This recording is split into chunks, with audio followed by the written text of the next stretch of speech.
سورہ کوثر. سورہ کوثر کا تعارف. مقام نزول. علامہ علی بن محمد خازن رحمت اللہ تعالی علیہ فرماتے ہیں سورہ کوثر جمہور مفسرین کے نزدیک مکیہ ہے اور بعض مفسرین کے نزدیک مدنیہ ہے. آیات، کلمات اور حروف کی تعداد. اس صورت میں 1 رکوع، 3 آیتیں، 10 کلمے اور 42 حروف ہیں. کوثر نام رکھنے کی وجہ. کوثر سے دنیا اور آخرت کی بے شمار خوبیاں مراد ہیں اور جنت کی ایک نہر کا نام بھی کوثر ہے. اس سورت کی پہلی آیت میں یہ لفظ موجود ہے، اس مناسبت سے اسے سورہ کوثر کہتے ہیں. سورہ کوثر کے مضامین. اس سورت کا مرکزی مضمون یہ ہے کہ اس میں اللہ تعالیٰ نے اپنے حبیب صلی اللہ تعالی علیہ وآلہ وسلم کی مدحت بیان فرمائی ہے اور اس میں یہ مضامین بیان ہوئے ہیں. نمبر 1، اس کی پہلی آیت میں اللہ تعالیٰ کے اس فضل و احسان کا بیان ہے جو اس نے اپنے حبیب صلی اللہ تعالی علیہ وسلم پر فرمایا. نمبر 2، دوسری آیت میں نبی کریم صلی اللہ تعالی علیہ وسلم سے فرمایا گیا کہ اللہ تعالیٰ کے فضل و احسان کے شکریے میں نماز پڑھتے رہیں اور قربانی کریں. نمبر 3، تیسری آیت میں فرمایا گیا کہ جو اللہ تعالیٰ کے حبیب صلی اللہ تعالی علیہ وآلہ وسلم کا دشمن ہے وہی ہر خیر سے محروم ہے. سورہ ماعون کے ساتھ مناسبت. سورہ کوثر کی اپنے سے ماقبل سورت ماعون کے ساتھ مناسبت یہ ہے کہ سورہ ماعون میں کافروں اور منافقوں کی جو صفات بیان کی گئیں ان کے مقابلے میں سید المرسلین صلی اللہ تعالی علیہ وآلہ وسلم کے اوصاف سورہ کوثر میں بیان کیے گئے. بسم اللہ الرحمن الرحیم. ترجمہ: اللہ کے نام سے شروع جو نہایت مہربان رحمت والا ہے. اِنَّا أعطيناك الكوثر فصل لربك وانحر إن شانئك هو الأبتر. ترجمہ: اے محبوب، بے شک ہم نے تمہیں بے شمار خوبیاں عطا فرمائیں تو تم اپنے رب کے لیے نماز پڑھو اور قربانی کرو. بے شک تمہارا دشمن ہی ہر بھلائی سے محروم ہے. إِنَّا أَعْطَيْنَاكَ الْكَوْثَرَ. اے محبوب، بے شک ہم نے تمہیں بے شمار خوبیاں عطا فرمائیں. تفسیر صراط الجنان میں ہے کوثر کی تفسیر میں مفسرین کے مختلف اقوال ہیں. ان سب اقوال کا خلاصہ یہ ہے کہ اے محبوب، بے شک ہم نے تمہیں بے شمار خوبیاں عطا فرمائیں اور کثیر فضائل عنایت کر کے تمہیں تمام مخلوق پر افضل کیا. آپ کو حسن ظاہر بھی دیا، حسن باطن بھی عطا کیا، نسب عالی بھی، نبوت بھی، کتاب بھی، حکمت بھی، علم بھی، شفاعت بھی، حوض کوثر بھی، مقام محمود بھی، امت کی کثرت بھی، دین کے دشمنوں پر غلبہ بھی، فتوحات کی کثرت بھی اور بے شمار نعمتیں اور فضیلتیں عطا کی جن کی انتہا نہیں. آیت إِنَّا أَعْطَيْنَاكَ الْكَوْثَرَ سے حاصل ہونے والی معلومات. اس سے 5 باتیں معلوم ہوئی. نمبر 1، اللہ تعالیٰ نے اپنے حبیب صلی اللہ تعالی علیہ وآلہ وسلم کو کوثر عطا کر دی ہے، کیونکہ یہاں یہ نہیں فرمایا گیا کہ ہم آپ کو کوثر عطا کریں گے، بلکہ یہ فرمایا کہ بے شک ہم نے آپ کو کوثر عطا کر دی. نمبر 2، اللہ تعالیٰ کی اپنے حبیب صلی اللہ تعالی علیہ وآلہ وسلم پر یہ عطا ان کے نبی اور رسول ہونے کی وجہ سے نہیں بلکہ آپ علیہ الصلوۃ والسلام کی ذات کی وجہ سے ہے جو شان محبوبیت کی صورت ہے، کیونکہ یہاں یہ فرمایا أَعْطَيْنَاكَ، ہم نے آپ کو عطا فرمائی. یہ نہیں فرمایا کہ اعطینا الرسول یا اعطینا النبی. نمبر 3، تاجدار رسالت صلی اللہ تعالی علیہ وآلہ وسلم پر یہ عطا کسی عبادت اور ریاضت کی وجہ سے نہیں ہے بلکہ ان پر یہ عطا اللہ تعالیٰ کے عظیم فضل اور احسان کی وجہ سے ہے، کیونکہ یہاں عطا کا ذکر پہلے ہوا اور عبادت کا ذکر بعد میں ہوا.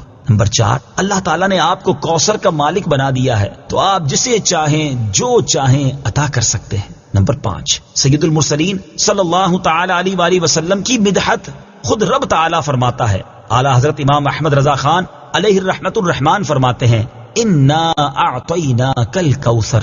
ساری کثرت پاتے یہ ہیں، ٹھنڈا ٹھنڈا، میٹھا میٹھا، پیتے ہم ہیں، پلاتے یہ ہیں. اور ایک اور جگہ فرماتے ہیں نا، اے رضا خود صاحب قرآن ہے مداح ہے حضور، تجھ سے کب ممکن ہے پھر مدحت رسول اللہ کی. فَصَلِّ لِرَبِّكَ وَانْحَرْ. تو تم اپنے رب کے لیے نماز پڑھو اور قربانی کرو. تفسیر صراط الجنان میں ہے یعنی اے حبیب صلی اللہ تعالی علیہ وآلہ وسلم، اللہ تعالیٰ نے آپ کو دونوں جہاں کی بے شمار بھلائیاں عطا کی ہیں اور آپ کو وہ خاص رتبہ عطا کیا ہے جو آپ کے علاوہ کسی اور کو عطا نہیں کیا. تو آپ اپنے اس رب عز و جل کے لیے نماز پڑھتے رہیں جس نے آپ صلی اللہ تعالی علیہ وآلہ وسلم کو کوثر عطا کر کے عزت و شرافت دی، تاکہ بتوں کے پجاری ذلیل ہوں اور بتوں کے نام پر ذبح کرنے والوں کی مخالفت کرتے ہوئے اپنے رب عز و جل کے لیے اور اس کے نام پر قربانی کرے. اس آیت کی تفسیر میں ایک قول یہ بھی ہے کہ نماز سے نماز عید مراد ہے. ان شانئک هو الابتر، بے شک تمہارا دشمن ہی ہر بھلائی سے محروم ہے. تفسیر صراط الجنان میں ہے.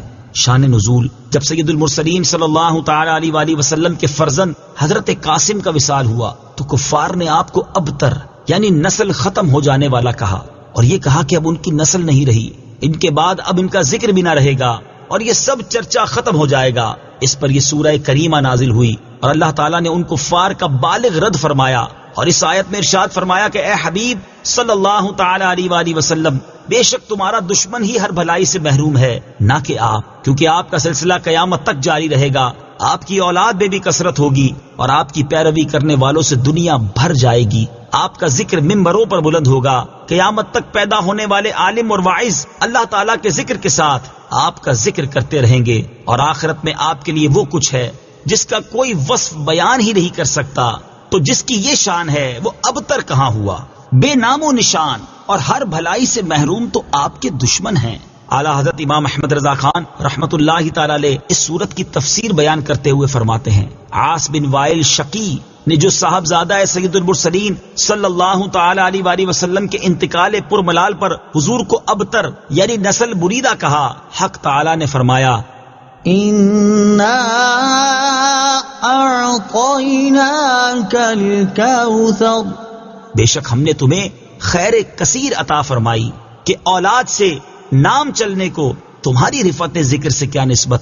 کروڑوں صاحب اولاد گزرے جن کا نام تک کوئی نہیں جانتا، اور تمہاری ثنا کا ڈنکا تو قیامت تک اکناف عالم اور اطراف جہاں میں بجے گا، اور تمہارے نام نامی کا خطبہ ہمیشہ ہمیشہ اطباق فلک آفاق زمین میں پڑھا جائے گا. پھر اولاد بھی تمہیں وہ نفیس و طیب عطا ہوگی جن کی بقا سے بقائے عالم مربوط رہے گی. اس کے سوا تمام مسلمان تمہارے بال بچے ہیں، اور تم سب مہربان ان کے لیے کوئی نہیں، بلکہ حقیقت کار کو نظر کیجئے تو تمام عالم تمہاری اولاد مانوی ہے کہ تم نہ ہوتے تو کچھ بھی نہ ہوتا، اور تمہارے ہی نور سے سب کی آفرینش ہوئی. اسی لیے جب ابو البشر آدم تمہیں یاد کرتے تو یوں کہتے، یا ابنی صورتن و ابایا معنن، اے ظاہر میں میرے بیٹے اور حقیقت میں میرے باپ. پھر آخرت میں جو تمہیں ملنا ہے اس کا حال تو خدا ہی جانے. جب اس کی یہ عنایت بے غایت تم پر مبذول ہو تو تم ان اشقیاء کی زبان درازی پر کیوں ملول ہو، بلکہ فَصَلِّ لِرَبِّكَ وَانْحَرْ، رب کے شکرانے میں اس کے لیے نماز پڑھو اور قربانی کرو. إِنَّ شَانِئَكَ هُوَ الْأَبْتَرُ، جو تمہارا دشمن ہے وہی نسل بریدہ ہے کہ جن بیٹوں پر اسے ناز ہے، یعنی عمرو و حشام رضی اللہ تعالی عنہما، وہی اس کے دشمن ہو جائیں گے، اور تمہارے دین حق میں آ کر بوجہ اختلاف دین اس کی نسل سے جدا ہو کر تمہارے دینی بیٹوں میں شمار کیے جائیں گے. پھر آدمی بے نسل ہوتا تو یہی صحیح کے نام نہ چلتا، اس سے نام بد کا باقی رہنا 1000 درجے بدتر ہے. تمہارے دشمن کا ناپاک نام ہمیشہ بدی و نفرین کے ساتھ لیا جائے گا، اور روز قیامت ان گستاخیوں کی پوری سزا پائے گا. والعیاذ باللہ تعالی. اس سے معلوم ہوا کہ حضور پر نور صلی اللہ تعالی علیہ وآلہ وسلم کا اللہ تعالیٰ کی بارگاہ میں مقام اتنا بلند ہے کہ ان کے گستاخ کو اس کی گستاخی کا جواب خود رب تعالیٰ دیتا ہے. صدق اللہ العظیم.